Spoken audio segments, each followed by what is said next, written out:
Hello बच्चों, मैं हूं आपके साथ दुर्गेश भारद्वाज। तो बच्चों, स्वागत है आपका एक बार फिर से हमारे YouTube channel study with UP वाली शिक्षा में।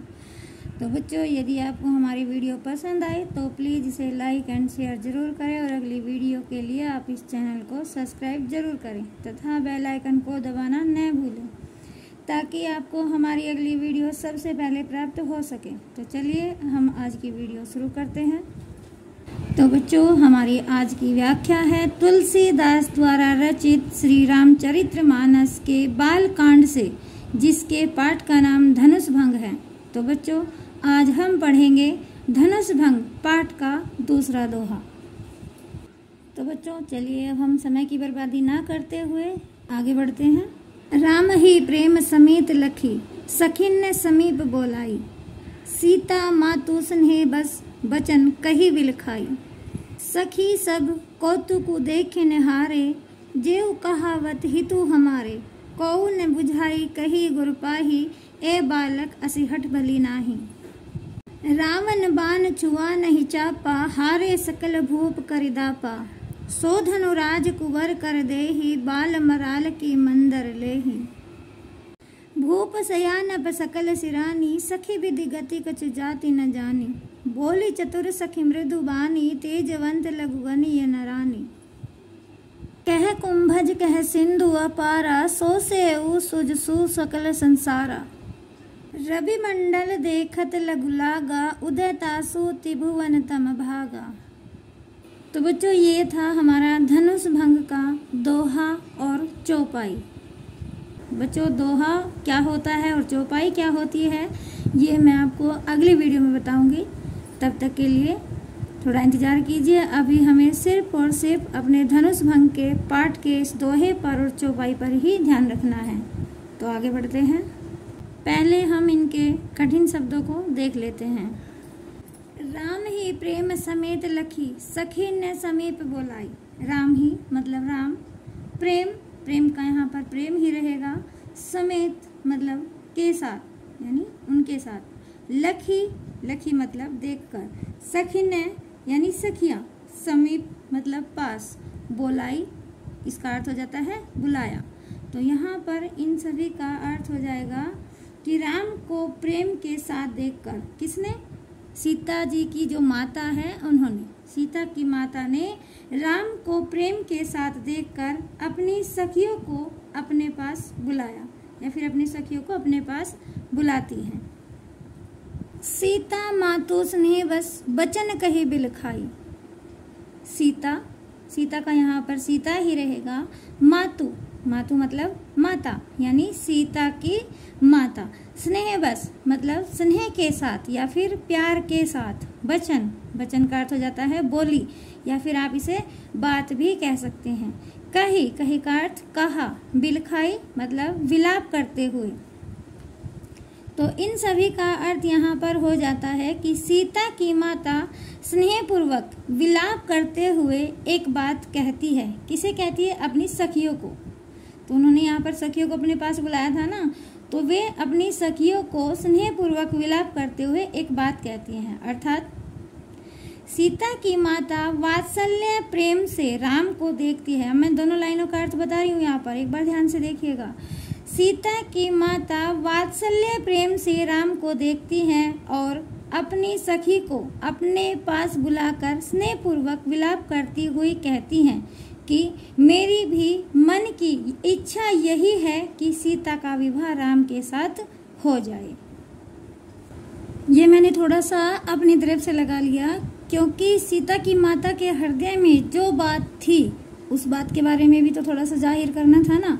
तो यहाँ सीता जी के माता के मन में जो बात थी वो यही थी कि सीता का विवाह राम के साथ हो जाए। सखी सब कौतुक देखे निहारे, जेऊ कहावत हितु हमारे। सखी, सखी का अर्थ सहेली, सब यानी सभी, कौतुकु यानी तमाशा, देखे निहारे इसका अर्थ हो जाएगा देखने वाले, जेऊ मतलब जो, कहावत यानी कहलाते हैं, हितु मतलब हितैषी, हमारे, हमारे का यहाँ पर हमारे ही रह जाएगा। इसका पूरे का अर्थ है कि हे सहेली, ये जो हमारे हितैषी कहलाते हैं वे सभी तमाशा देखने वाले हैं। अर्थात सीता जी की माता अपनी सहेलियों को अपने पास बुलाकर उनसे कहती है कि हे सहेली, ये जो हमारे हितैषी कहलाते हैं वे सभी तमाशा देखने वाले हैं। कौ न बुझाई कही गुरु पाही, ए बालक असिहट भली नाही। कौ न मतलब कोई भी नहीं, बुझाई यानी समझाकर, कही कहता है, गुरु पाही, गुरु पाही का अर्थ गुरु के पैर, लेकिन यहाँ पर गुरु के पैरों को तो नहीं कहा जा सकता, तो यहाँ पर गुरु पाही का अर्थ है विश्वामित्र से। तो यहाँ विश्वामित्र के पैरों के बारे में कहा गया है। ए बालक मतलब ये बालक, असिहट यानी ऐसी हट, ऐसी जिद, कुछ भी कह सकते हैं। भली नहीं यानी अच्छी नहीं। तो यहाँ पर इन सभी का अर्थ हो जाएगा, क्या कोई भी नहीं है जो विश्वामित्र को समझाकर कह सके कि ये तो बालक है। तो बच्चों कौन है बालक? प्रभु श्री राम। ऐसी जिद करना अच्छा नहीं है। अर्थात सीता की माता अपनी सखी से कहती है कि क्या यहाँ पर मतलब इस स्वयंवर में कोई भी नहीं है जो राम के गुरु को समझाकर यह कह सके कि ये तो अभी बालक है। इस धनुष को तोड़ने के लिए ऐसी हट करना अच्छा नहीं है। रावण बाण छुआ नहीं चापा, हारे सकल भूप करिदापा। रावण का अर्थ यहाँ पर रावण ही रहेगा। तो बच्चों इस बारे में तो सभी बच्चे जानते होंगे कि रावण एक राक्षस पुत्र था, उसकी माता राक्षसी थी, लेकिन राक्षस होने के साथ साथ रावण एक ब्राह्मण पुत्र भी था। तो बाण का अर्थ होता है बाणासुर, बाणासुर भी एक राक्षस था। छुआ नहीं का अर्थ यहाँ पर छुआ नहीं ही रहेगा। चापा यानी धनुष, हारे यानी हार गए, शकल मतलब सभी, भूप यानी राजा, करी यानी करना, दापा का अर्थ होता है घमंड करना या फिर गर्व करना। तो इन सभी का अर्थ यहाँ पर हो जाएगा, रावण और बाणासुर जैसे वीरों ने धनुष को छुआ तक नहीं और सभी राजा घमंड करके भी हार गए। मतलब यहाँ पर जितने भी राजा थे घमंडी राजा थे, जो राक्षस भी थे वे भी घमंडी थे, इन्होंने किसी ने भी इस धनुष को हाथ तक नहीं लगाया। तो सीता की माता का कहने का अर्थ ये था कि ये बालक कैसे हाथ लगा सकता है, कैसे इस धनुष को तोड़ सकता है, जब इतने बड़े बड़े यहाँ पर घमंडी राजा थे, उन्होंने इस धनुष को हाथ भी नहीं लगाया। सो धनुराज कुंवर कर देहि, बाल मराल की मंदर लेहि। सो मतलब उस, धनु यानी धनुष, राजकुंवर का अर्थ यहाँ पर श्री रामचंद्र जी से है। यहाँ श्री रामचंद्र के बारे में बताया गया है कि राजकुमार श्री रामचंद्र, कर यानी हाथ, देही यानी देना, बाल मराल का अर्थ होता है हंस का बच्चा। बाल मतलब बच्चा और मराल मतलब हंस, तो यहाँ पर हंस का बच्चा। की का अर्थ की ही रहेगा, मंदर यानी मंदराचल पर्वत, लेही मतलब लेना। तो इन सभी का अर्थ यहाँ पर हो जाएगा कि उस धनुष को राम के हाथ में दे दिया है, वह तो हंस के बच्चे के समान है जो कभी भी मंदराचल पर्वत को नहीं ले जा सकता। भूप सयानप सकल सिरानी, सखी विधि गति कछु जाति न जानी।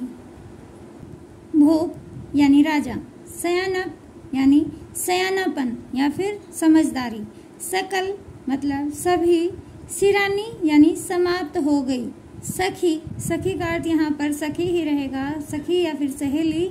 विधि गति का अर्थ होता है भाग्य या फिर विधाता, मतलब भाग्य का लिखा हुआ फिर या फिर विधाता की गति या फिर विधाता का लिखा हुआ, कुछ भी कह सकते हैं यहाँ पर।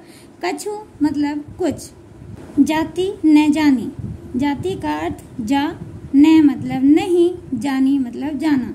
तो इसका पूरे का अर्थ हो जाता है कि जाना नहीं जा सकता, जाना नहीं जा सकता अपनी तरफ से लगा सकते हैं कि जाना नहीं जा सकता। तो इसका अर्थ यहाँ पर हो जाता है कि राजा की सभी समझदारी समाप्त हो गई है। हे सखी, भाग्य के लिखे हुए के बारे में कोई कुछ भी नहीं जान सकता। यानी यहाँ पर सीता की माता भाग्य के लिखे हुए में कहती है, मतलब किस्मत के बारे में कहती है कि जो हमारी किस्मत में है उसके बारे में कोई कुछ भी नहीं जान सकता। बोली चतुर सखी मृदुबानी, तेजवंत लघुगनीय नरानी। बोली का यहाँ पर बोली ही रहेगा। चतुर यानी चालाक। सखी का अर्थ यहाँ पर सखी ही रहेगा, या फिर आप सहेली भी कह सकते हैं। मृदुबानी का अर्थ होता है मधुर वाणी। तेजवंत यानी तेजवान व्यक्ति, जिसके मुख पर तेज होता है। लघु यानी छोटा। गणीय मतलब गिनना। नैरानी का अर्थ यहाँ पर नैरानी ही रहेगा, या फिर आप नहीं रानी कह सकते हैं। तो इसका अर्थ यहाँ पर हो जाता है, तभी उनकी चालाक सखी, किसकी? सीता की माता की। तभी यहाँ पर सीता की माता की चालाक सहेली यानी चालाक सखी मधुर वाणी में बोलती है कि हे रानी, तेजवान व्यक्ति को कभी भी छोटों में नहीं गिनना चाहिए। कह कुंभज कह सिंधु अपारा, सो सेऊ सुजसु सकल संसारा। कह यानी कहा, कुंभज यानी घड़े से उत्पन्न होने वाला। कह यानी कहा। सिंधु यानी समुद्र। अपारा मतलब अपार, बहुत बड़ा। सोसेव यानी शौक लिया। सुजसु जिसका अर्थ होता है सुयस, या फिर आप इसे कीर्ति भी कह सकते हैं। सकल मतलब सभी यानी समस्त। संसारा यानी संसार। तो इन सभी का अर्थ यहाँ पर हो जाता है कि कहाँ घड़े से उत्पन्न होने वाले। यहाँ घड़े से उत्पन्न मुनि अगस्त्य हुए थे। अगस्त्य ऋषि के बारे में कहा गया है कि कहाँ घड़े से उत्पन्न होने वाले और कहाँ अपार समुद्र, दोनों में कोई समानता नहीं है। लेकिन फिर भी कौन कौन? एक तो अगस्त्य ऋषि और एक समुद्र। लेकिन फिर भी अगस्त्य ऋषि ने पराक्रम से उस अपार समुद्र को सोख लिया था। इसी कारण उनकी, किसकी? अगस्त्य ऋषि की। इसी कारण उनकी यह कीर्ति समस्त संसार में विद्यमान है। रवि मंडल देखत लघु लागा, उदय तासु त्रिभुवन तम भागा। रवि यानी सूर्य, मंडल मतलब घेरा, देखत दिखाई देता, लघु यानी छोटा, लागा लगता है, उदय का अर्थ यहाँ पर उदय ही रहेगा। तासु यानी होते ही, त्रिभुवन तीनों लोक में, तम अंधकार, भागा यानी भाग जाता है या फिर चला जाता है। तो इन सभी का अर्थ यहाँ पर हो जाएगा, जिस प्रकार सूर्य का घेरा छोटा सा दिखाई देता है, परंतु सूर्य के उदय होते ही तीनों लोकों में अंधकार दूर हो जाता है। अर्थात सीता की माता की वो चालाक सहेली सीता की माता को यही बात समझाती है कि हे देवी, जिस प्रकार मुनि अगस्त्य ने इतना छोटा होते हुए भी इतने बड़े समुद्र को सोख लिया था, और जिस प्रकार सूर्य का घेरा इतना छोटा सा दिखाई देता है, परंतु उसके उदय होने पर तीनों लोकों का अंधकार दूर हो जाता है, उसी प्रकार हे रानी, आप श्री राम को भी छोटा मत समझो। तो बच्चों, ये तो थे हमारे कठिन शब्द। अब हम इसके प्रसंग को भी देख लेते हैं।